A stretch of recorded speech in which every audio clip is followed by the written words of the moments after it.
Oh, she was always mom. Uh, we had Don McLaughlin and I played Nancy and Chris Hughes.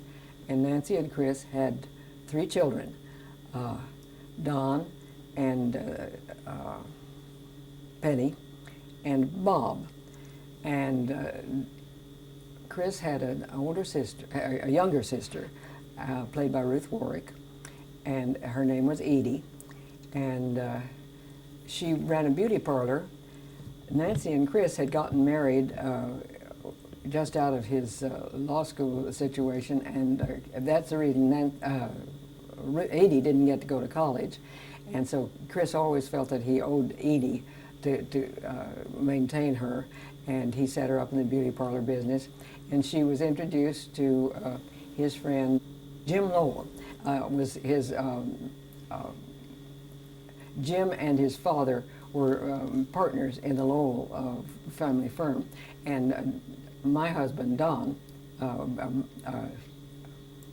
Chris, was a junior partner in the firm as we went on the air. And Edie and Jim Lowell were having a big affair that nobody knew about except them at the moment, and that was how we went on the air. This was the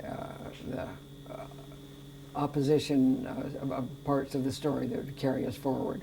And we had these three children that had to be sent to school, and it was, Erna wrote about the family, and Nancy was mom.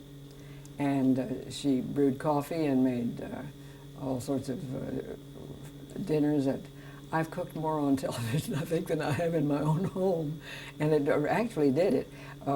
We'd put in a roast, of course, put it in the, at the beginning of the show, and then later on it'd take it out. And it would not, of course, have been cooked on the show, but everybody thought it was because the scenes changed so much. And the stagehand just brought the finished stuff in. But I'd get it ready, and I'd pare the vegetables and clean them and all that stuff. So I did a lot of cooking, but I didn't do a lot of completing.